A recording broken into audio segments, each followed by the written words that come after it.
আসসালামু আলাইকুম ওয়া রাহমাতুল্লাহি ওয়া বারাকাতুহু।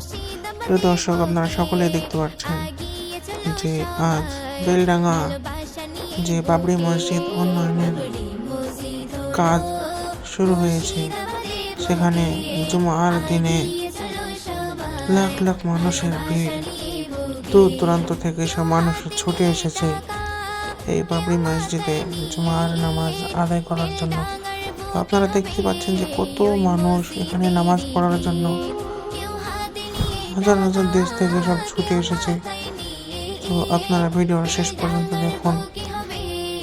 ওই মসজিদের ভিড়, হুমায়ুন কবি স্যার দেখো সবাইকে ডাকে, হুমায়ুন কবি স্যার দেখো সবাইকে ডাকে। বাবরি মসজিদ হলো মুর্শিদাবাদের বুকে, বাবরি মসজিদ